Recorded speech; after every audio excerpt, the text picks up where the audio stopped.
ചില സമയത്തുണ്ടല്ലോ നമ്മളൊക്കെ അങ്ങ് സീറോ ആകും. എല്ലാ വിധത്തിലും സാമ്പത്തികം അയ്യോ പെട്ടെന്ന് തകർന്ന് 0 പോയിന്റ് രംഗത്ത് എല്ലാം തകർച്ചയ്ക്ക് അടയാളമല്ല. ദൈവം നിങ്ങളെ ഒന്നും കൂടെ അതേത് കരകയറ്റും. എന്ത് കാര്യത്തിലും ദൈവം നിർമ്മിക്കും.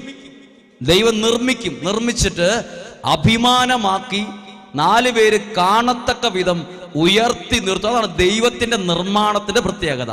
ഉയർന്നു നിർത്തും, ഉയർത്തി പറക്കും. ഹല്ലേലൂയ. ഏത് മേഖലയിൽ നിൽക്കുന്നവരാണെങ്കിലും ദൈവം എന്നെ നിങ്ങളെ വിളിച്ചത് ഉയർന്നു പറക്കാനാണ്. എന്നെ ശുശ്രൂഷയ്ക്കാണ് ദൈവം വിളിച്ചത്, താഴ്ന്നു പറക്കാനല്ല. ഇവിടെ ഇരിക്കുന്ന നിങ്ങളെ കുടുംബജീവിതത്തിലേക്ക് ദൈവം വിളിച്ചത് അയ്യോ എനിക്കൊന്നുമില്ല, ഞാനിങ്ങനെയായിപ്പോയി, എൻ്റെ തലവരെ മോശമാണ്, എൻ്റെ കുടുംബത്തിന് ദോഷമാ, എൻ്റെ മക്കൾ അങ്ങനെയാ, ഭർത്താവ് ഇങ്ങനെയാ, അങ്ങനെ ചിന്തിച്ചുകൊണ്ട് എന്നും ഇരുട്ടുള്ള മനസ്സുമായി താഴ്ന്നു പറക്കാനല്ല. നിങ്ങൾ ജോലി ചെയ്തു എൻ്റെ അങ്ങനെയാണ് ഇങ്ങനെയാണ് താഴ്ന്നു പറക്കാനല്ല. എനിക്ക് ഇത്രയൊക്കെ പറ്റിയുള്ളല്ലോ താഴ്ന്നു പറക്കാനല്ല. ദൈവം നിങ്ങളെ വിളിച്ചത്, തെരഞ്ഞെടുത്തത് ഉയർന്നു പറക്കാനാണ്. ഹല്ലേലൂയ. അടുത്തൊരു കാര്യമാണ് ഏറ്റവും വലിയ സപ്പോർട്ട് എന്നതാ ഒരാൾക്ക് മറ്റൊരാൾക്ക് കൊടുക്കാൻ പറ്റുന്ന ഏറ്റവും വലിയ സപ്പോർട്ട്. അതെനിക്ക് വളരെ ബോധ്യം കിട്ടിയൊരു കാര്യമാണ്. ഏറ്റവും വലിയ സപ്പോർട്ട് എന്നറിയോ? നമ്മൾ ഈ ക്രിസ്മസിനോടനുബന്ധിച്ച് ചെയ്യേണ്ട ഏറ്റവും വലിയ സപ്പോർട്ട്. നമ്മൾ ചിന്തിക്കും സാമ്പത്തിക സപ്പോർട്ടാണ് ഏറ്റവും വലിയ സപ്പോർട്ട്. ആണോ? സാമ്പത്തിക സപ്പോർട്ട് എന്ന് പറഞ്ഞാൽ അത് 1000 രൂപ കൊടുത്ത് 1000 രൂപ തീരുന്നവരെയുള്ള ആ ബലം, 10000 രൂപ കൊടുത്ത് 10000 രൂപ തീരുന്നവരെ ആ ബലം ഉണ്ടാവും. വേറൊരു സപ്പോർട്ടുണ്ട്. എന്താണ്? Prayer support. ഹല്ലേലൂയ. ഇത് നമുക്ക് കൊടുക്കാൻ പറ്റുന്നതാ. ഈശോ പോലും ആഗ്രഹിച്ചു എന്ത്? പ്രാർത്ഥനയുടെ സപ്പോർട്ട് തരാവോ എന്ന്. ഉദാഹരണം, ഈശോ ഗെത്സമനിൽ പ്രാർത്ഥിക്കാൻ പോയപ്പോൾ ശിഷ്യന്മാരോട് എന്ത് സപ്പോർട്ട് ആവശ്യപ്പെട്ടെ? നിങ്ങൾ രാജാവിൻ്റെ അടുത്ത് പോയി കുറച്ച് പണം കൊടുത്ത് ഈ സംഭവം ഒന്ന് മാറ്റി എങ്ങനെയും ഒഴിവാക്കാൻ നോക്കാനാണോ പറഞ്ഞേ? ഈശോ പറഞ്ഞു, നിങ്ങൾ എൻ്റെ ആത്മാവ് മരണത്തോളം ദുഃഖിതമാണ്, നിങ്ങൾ ഇവിടെ ഇരുന്ന് പ്രാർത്ഥിക്ക്. ഈശോ ആവശ്യപ്പെട്ട ഒറ്റ സപ്പോർട്ടേ ഉള്ളൂ ശിഷ്യന്മാരോട്. എന്ത്? പ്രാർത്ഥനയുടെ സപ്പോർട്ട്. പക്ഷെ ഈശോ വരുമ്പോ കണ്ടത് അവർ ഉറങ്ങുന്നതും ഉറക്കം തൂങ്ങിയിരിക്കുന്നതും ഒക്കെയാണ് കണ്ടത്. അപ്പോൾ ഈശോ ചോദിച്ചു, വേറെ 1 മണിക്കൂർ നിങ്ങൾക്ക് ഉറങ്ങാതിരിക്കാൻ പറ്റിയില്ലേ? ഈശോ പോലും ആഗ്രഹിച്ച ഒറ്റ സപ്പോർട്ടുള്ള എന്ത്? പ്രാർത്ഥനയുടെ സപ്പോർട്ട്. പറഞ്ഞേ ഹല്ലേലൂയ. ഈ സപ്പോർട്ട് ആർക്ക് കൊടുക്കണം? ജീവിത പങ്കാളി, ഭാര്യ ഭർത്താവിന് കൊടുക്കേണ്ട ഒന്നാമത്തെ സപ്പോർട്ടാണ് പ്രയർ സപ്പോർട്ട്. മാതാപിതാക്കൾ മക്കൾക്ക് കൊടുക്കേണ്ട സപ്പോർട്ട് പ്രയർ സപ്പോർട്ട്. നിങ്ങളുടെ പ്രാർത്ഥനാ ഗ്രൂപ്പിലെ ആൾക്കാരാണ് നിങ്ങളെങ്കിൽ എങ്ങനെ പ്രാർത്ഥനാ ഗ്രൂപ്പിൽ നിങ്ങൾക്ക് സപ്പോർട്ട് ചെയ്യാൻ പറ്റും? പ്രാർത്ഥനാ ഗ്രൂപ്പ് 1 ലക്ഷം രൂപ ഫിക്സഡ് ബാങ്കിലിട്ടല്ല സപ്പോർട്ട് ചെയ്യണ്ടേ. നിങ്ങളുടെ ഏറ്റവും വലിയ സപ്പോർട്ടാണ് പ്രാർത്ഥനയുടെ സപ്പോർട്ട്. പറഞ്ഞേ ഹല്ലേലൂയ. ഓർക്കെന്ന് പറഞ്ഞേ ഹല്ലേലൂയ. Prayer support. നമ്മുടെ കയ്യിൽ ഏത് സപ്പോർട്ടേ ഉള്ളൂ? നല്ല സമറിയാക്കാരൻ്റെ കയ്യിൽ 2 കാര്യങ്ങളുണ്ടായിരുന്നു. ആ 2 കാര്യവും നമ്മുടെ കയ്യിൽ വേണം. എന്തൊക്കെയായിരുന്നു ഉണ്ടായിരുന്നത്? നല്ല സമറിയാക്കാരൻ്റെ കയ്യിൽ വീണ് കിടന്നവനെ കണ്ടപ്പം അവനെ സപ്പോർട്ട് ചെയ്യാൻ 2 കാര്യം ഉണ്ടായിരുന്നു. എന്താ? എണ്ണയും വീഞ്ഞും. ആരുടെ കയ്യിലുണ്ടായിരുന്നു? നല്ല സമറിയാക്കാരൻ കാണുവാണ്, പോയ വഴിതാ ഒരുത്തൻ അവിടെ കവർച്ചക്കാരുടെ അടുത്ത് വീണ് കിടക്കുന്നു. അവനെ സഹായിക്കാൻ അവൻ്റെ കയ്യിൽ എന്തുണ്ടായിരുന്നു? എണ്ണയും വീഞ്ഞും. ഇത് 2ഉം ഓരോ ക്രിസ്ത്യാനിയുടെ കയ്യിലും വേണം. ഹല്ലേലൂയ. നമ്മുടെ കയ്യിൽ എന്ത് സപ്പോർട്ട് ഉള്ളതെന്ന് അറിയാം? ഒരാൾ വീണ് കിടക്കുവാണെങ്കിൽ നമ്മൾ ഒരു ശകലം മുളക് പൊടി ഇട്ടിട്ട് അവിടെ ഇട്ടിട്ട് പോകും. നമ്മുടെ കയ്യിൽ മുളക് പൊടിയുടെ സപ്പോർട്ടും പുകയ്ക്കുന്ന സപ്പോർട്ടും നീറുന്ന സപ്പോർട്ടും അവൻ അതിനപ്പുറം വരണമെന്ന് പറയുന്നൊരു ഡയലോഗിൻ്റെ സപ്പോർട്ട് നമുക്കുള്ളൂ. കാര്യം നമ്മൾ വലിയ പ്രാർത്ഥനക്കാരാണ്. എന്നാൽ എന്നെ കൂടെ ഉദ്ദേശിച്ച കേട്ടോ പറയുന്നത്. ഞാനും നിങ്ങളും ഇനി മുതൽ ചെയ്യേണ്ട ഒരു സപ്പോർട്ടാണ് പ്രയർ സപ്പോർട്ട്. എണ്ണയും വീഞ്ഞും. ഒരാൾ മുറിവേറ്റ് കിടക്കുവാണെങ്കിൽ മുളക് പൊടി ഇട്ടാൽ അവനൊന്ന് പൊളയും. പലരും നമ്മുടെ അറിയാതെ വാക്ക് പോലും മുളക് പൊടിയുടെ നീറ്റലുള്ള വാക്കാ. നമ്മുടെ കയ്യിൽ ഈ ക്രിസ്മസിന് ദൈവം തരുന്ന 2 കാര്യമാണ് എണ്ണയും വീഞ്ഞും. ഏത് വീണ് കിടക്കുന്നവനെ കണ്ടാലും എണ്ണയും വീഞ്ഞും. അതിൻ്റെ മറ്റൊരു പേരാണ് പ്രാർത്ഥനയുടെ സപ്പോർട്ട്. ഹല്ലേലൂയ. പ്രാർത്ഥിക്കുന്നവൻ വീണു പോവില്ലയോ? ഞാനൊരു നല്ല വചനം പറഞ്ഞുതരാം. അത് വിജയം ഉണ്ടായ ഒരു സ്ഥലമാണ്. അത് എഴുതിയിരിക്കുന്നത് പുറപ്പാട് പുസ്തകം 17-ാം അധ്യായത്തിൽ 8 മുതൽ 15 വരെയുള്ള വാക്യങ്ങളാണ്. പ്രാർത്ഥനയുടെ സപ്പോർട്ടിന്റെ വിജയത്തിന്റെ കാര്യമാണ് എഴുതിയിരിക്കുന്നത്. ഇവിടെ ഇസ്രായേൽക്കാർ അമലേക്കിനുമായി യുദ്ധത്തിന് പോകുമ്പം 3 പേര് പ്രാർത്ഥിക്കാൻ പോയി. ആരൊക്കെ?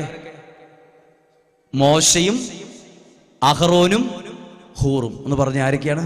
മോശ, അഹറോൻ. ഇവരെവിടെ പോയി? പ്രാർത്ഥിക്കാൻ വേണ്ടി പോയി. പ്രാർത്ഥിക്കാൻ വേണ്ടി പോയത് 3 പേര്. പ്രാർത്ഥിക്കാൻ പോയപ്പം നടുക്ക് നിന്ന് പ്രാർത്ഥിച്ച ആളുടെ പേരെന്താ? മോശ. എങ്ങനെ പ്രാർത്ഥിച്ചു?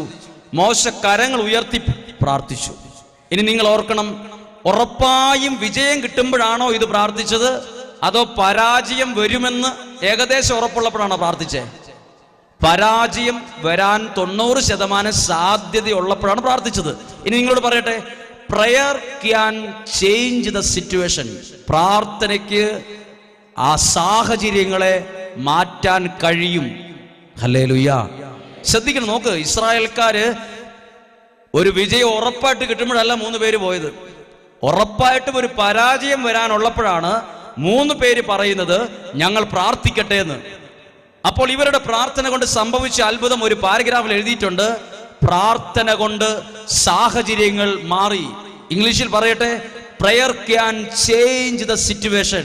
പ്രാർത്ഥനയ്ക്ക് സിറ്റുവേഷൻ, അവസ്ഥയെ, സാഹചര്യത്തെ മാറ്റാനുള്ള കഴിവുണ്ട്. സാധാരണ പ്രാർത്ഥനയല്ല, കൂട്ടായ പ്രാർത്ഥനയ്ക്ക്. പറഞ്ഞേ ഹല്ലേലൂയ. ഇവിടെ മോശയും അഹ്റോനും ഹൂറുമാണുള്ളത്. ഇന്നത്തെ കാലത്ത് ആരൊക്കെയാണ്? ഇത് 3 പേര് നമ്മളാണ്. ഇവിടെ ഇരിക്കുന്ന നമ്മളെല്ലാം ഈ സ്ഥാനത്തായിരിക്കുന്നത്. മോശയുടെ സ്ഥാനത്ത് ആരാണ്? മോശയല്ല, ഇന്ന് ഞാനാണ്. അഹ്റോന്റെ സ്ഥാനത്ത് ആരാണ്? നമ്മൾ ആരൊക്കെയോ ആണ്. ഹൂർ എന്ന വ്യക്തിയുടെ സ്ഥാനം. നമ്മൾ ഈ 3 പേര് നമ്മുടെ വീട്ടിലെ 3-4 ആൾക്കാരാണ്. ഇനി നിങ്ങൾ ഓർക്കണം, 3 പേരും പ്രാർത്ഥിച്ചു. പ്രാർത്ഥിച്ചു കഴിഞ്ഞപ്പോൾ ആരുടെ കൈ മടുത്തു? എഴുതിയിരിക്കുന്ന വാക്ക് ഇങ്ങനെയാണ്: മോശയുടെ കൈ താന്നു, കാലുകൾ കുഴഞ്ഞു, മടുത്തു.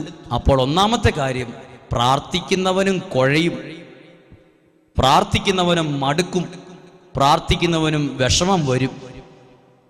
അപ്പോൾ അപ്പുറത്ത് ഇരുന്ന് അഹ്റോൻ പറയരുത്, നീ വലിയ പ്രാർത്ഥനക്കാരനായിട്ട് എന്നാടാ കുഴഞ്ഞു പോയെന്ന്. നമ്മൾ അങ്ങനെ സപ്പോർട്ട് ചെയ്യുള്ളൂ. നീ വലിയ പ്രാർത്ഥിക്കാനായിട്ട് കൈയും പൊക്കി പോകുന്ന കണ്ടല്ലോ, ഇപ്പൊ എന്നാ കുഴഞ്ഞു പോയേ, എവിടെയാ നിന്റെ ദൈവം? അഹ്റോൻ, എവിടെയാണോ നിന്റെ ദൈവം എന്നല്ല ചോദിച്ചേ. കൈ കുഴഞ്ഞപ്പോഴേ ഇവർ 2 പേരും കൂടെ പോയി ഒരു കല്ല് ഉരുട്ടിക്കൊണ്ട് വന്നു എന്ന് എഴുതിയിട്ടുണ്ട്. എന്നിട്ട് മോശയുടെ തലയിലിട്ടു എന്നല്ല. നമ്മളാണെ ഒരുത്തം വീഴാൻ ഒരു കല്ല് തലയിലിടാൻ നോക്കിയിരിക്കുകയാണ്. അവൻ പ്രാർത്ഥനക്കാരനായിട്ടും വീണത് കണ്ടോ? അവൻ വീഴൂന്ന് എനിക്ക് 2015 തൊട്ട് അറിയായിരുന്നു എന്ന് പറയും. പ്രാർത്ഥിക്കുന്നവനും വീഴും, പ്രാർത്ഥിക്കുന്നവന്റെ കൈ കുഴയും. മോശം മടുത്തു എന്ന് എഴുതിയിട്ടുണ്ട്. മോശം മടുത്തു.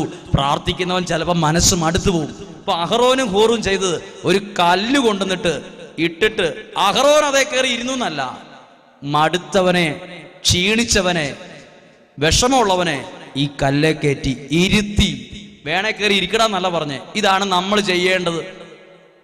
പ്രാർത്ഥിക്കുന്ന ഞാനും നിങ്ങൾ ചെയ്യേണ്ടത്, നമ്മുടെ കൺമുമ്പിൽ നമ്മുടെ വീട്ടിലുള്ളവർ, നമ്മുടെ കുടുംബത്തിലുള്ളവർ, നമ്മുടെ പള്ളിയിലുള്ളവർ, നമ്മുടെ അയൽവാസികൾ ഇതുപോലെ വീഴും.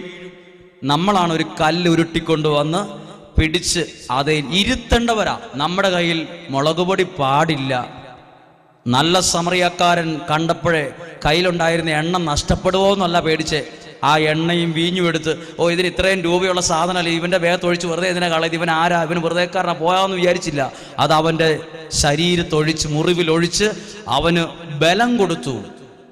നമ്മുടെ ഡ്യൂട്ടി എന്നാണെന്നറിയാവോ? വീണവനെ എഴുന്നേൽപ്പിക്കേണ്ട ഒരു സപ്പോർട്ട് കൊടുക്കണം. ഹല്ലേലൂയ. അവർക്ക് പറഞ്ഞേ ഹല്ലേലൂയ. നമ്മുടെ പള്ളിയിൽ ഒരു പ്രശ്നം വരുവാണോ? നമ്മൾ മുളക് പൊടി വാരിയിടാൻ എളുപ്പമാ. പക്ഷേ ഒരു കല്ലുകൊണ്ട് ഇട്ടിട്ട് സപ്പോർട്ടിന് ഇരുത്താൻ വേണ്ട ആളിൽ, ഇരുത്താൻ ആളിൽ നിന്ന് ആരെ ഇരുത്താനുള്ളത്? വിധി പറയുന്ന ജഡ്ജിമാരുണ്ട് ഇഷ്ടം പോലെ. നമ്മളെല്ലാം ജഡ്ജിമാരാ, വക്കീലുമാരല്ല. നമ്മളൊരു കാര്യം കണ്ടാൽ അന്നേരെ വിധി അങ്ങ് പറയും. അതങ്ങനെ വരൂന്ന് ഞാൻ വിധി പ്രസ്താവിക്കും. കുറച്ചു പേരൊക്കെ വക്കീലുമാരായാലും ആകണം. എല്ലാവരും ജഡ്ജിമാരായാലും പ്രശ്നമാണ്. നോക്കിക്കേ, കല്ലുകൊണ്ട് ഇട്ട് കൊടുത്തിരുത്തി. ഇനി 2 പേരും ചെയ്തെന്നാ നോക്കണം. അഹ്റോൻ അപ്പുറത്തും ഹൂർ എന്ന് പറയുന്ന ഈ ആൾ ഇപ്പുറത്തും നിന്നിട്ട് എന്ത് ചെയ്തു? തളർന്നുപോയ മോശയുടെ കൈ സപ്പോർട്ട് ചെയ്ത് നിർത്തി. ഇതിനാ നമ്മളെല്ലാം ഇവിടെ വന്നിരിക്കുന്നത്. ഇതാ ഞാനും ചെയ്യുന്നത്, നിങ്ങളും ചെയ്യുന്നത്, ചെയ്യേണ്ടതും. എന്ത്? അവിടെ ഇരുന്ന് വിധി പറയാൻ എളുപ്പമാണ്. ഇവൻ ഇത്രയും വലിയ പ്രാർത്ഥനക്കാരനായിട്ട് ഇവൻ എന്തിനാ കുഴഞ്ഞേ? ഇവൻ അങ്ങനെ മടുക്കേണ്ടതല്ലോ. അവൻ വലിയ ആളായിരുന്നല്ലോ. ഇവൻ വലിയ ആളായിരുന്നല്ലോ. ഒരു വടി കൊണ്ട് ചെങ്കടലിനെ വരെ മുറിച്ച ആളാ. പിന്നെ ഇവിടെ തളർന്നേ. ശ്രദ്ധിച്ചേ, പ്രാർത്ഥനയുള്ളവനും ചിലപ്പോൾ മടുക്കും, വിഷമിക്കും, വീണുപോകും. അന്നേരം നമ്മൾ ഇപ്പുറത്ത് നിൽക്കുന്നവൻ ആ വീണവന്റെ കയ്യെ സപ്പോർട്ട്, അങ്ങനെയുള്ളവർ എത്ര പേര്? അങ്ങനെയുള്ള 10 പേരാ സമൂഹത്തിന്റെ ശക്തി. പറഞ്ഞേ ഹല്ലേലൂയ. അതായത് വീണവനെ സപ്പോർട്ട് ചെയ്യണം. ഈശോ പോലും പറഞ്ഞില്ലേ, എൻ്റെ ആത്മാവ് മരണത്തോളം ദുഃഖിതമാണ്, നിങ്ങൾ ഒന്ന് സപ്പോർട്ട് ചെയ്യും, എനിക്ക് വേണ്ടി ഒന്ന് പ്രാർത്ഥിക്കുക. എനിക്ക് വേണ്ടത്, എൻ്റെ മനസ്സ് വിഷമിക്കുമ്പോൾ എനിക്ക് വേണ്ടത് 10 ലക്ഷം രൂപ ബാങ്കിലിടാനുള്ള ഒരാളെ അല്ല എനിക്ക് വേണ്ടത്, എനിക്ക് വേണ്ടി പ്രാർത്ഥിക്കുന്ന 10 പേരെ എനിക്ക് വേണ്ടത്. ഞാൻ വിശ്വസിക്കുന്നത് എൻ്റെ ബാങ്കിൽ 1 കോടി രൂപയുള്ളതിനേക്കാൾ എൻ്റെ ബലം എനിക്ക് വേണ്ടി പ്രാർത്ഥിക്കുന്ന 4 ദിക്കിലും 10-20 പേരുണ്ടെന്നുള്ളതാണ് ഈ നിൽക്കുന്ന എൻ്റെ ഏറ്റവും വലിയ സപ്പോർട്ട്, എൻ്റെ ഏറ്റവും വലിയ ബലം. നിങ്ങളുടെ സപ്പോർട്ട് എന്നാ? നിങ്ങളുടെ സപ്പോർട്ട്, നിങ്ങൾ ഈ പ്രദേശത്തൊക്കെ ഉള്ളവരാ, നിങ്ങളുടെ ഒരു സപ്പോർട്ടാണ് പ്രാർത്ഥിക്കുന്ന ഒരാലയം ഇവിടെ ഉണ്ട്. നിങ്ങൾ ആരെന്നും നോക്കാതെ നിങ്ങൾക്ക് വേണ്ടി പ്രാർത്ഥിക്കുന്ന ഒരു 10-60 പേര് ഈ സ്ഥലത്ത് ദൈവം നിയോഗിച്ചിട്ടുണ്ട്. നിങ്ങളെ ഒരു വ്യക്തി ഫോണിലൂടെ ഒരു വിഷമം വിളിച്ചു പറയുമ്പോഴേ, ഞങ്ങളിതാ ജപ്തിയുടെ മധ്യത്തിലാണ്, പ്രശ്നമാണെന്ന് പറയുമ്പോഴേ, നിങ്ങൾ ആരാണെന്ന് നോക്കാതെ, നിങ്ങളുടെ വീട്ടുപേര് എവിടുന്നാന്ന് വരെ നോക്കാതെ, നിങ്ങൾക്ക് വേണ്ടി ഇവിടുത്തെ പ്രാർത്ഥനാ മുറിയിൽ കരമുയർത്തുന്ന ആരൊക്കെയോ 5-6 പേരുണ്ട്. അത് നിങ്ങളെ സംബന്ധിച്ച് ഏറ്റവും വലിയ പ്രാർത്ഥനയുടെ സപ്പോർട്ടാണ്, കിട്ടിക്കൊണ്ടിരിക്കുന്ന സപ്പോർട്ട്.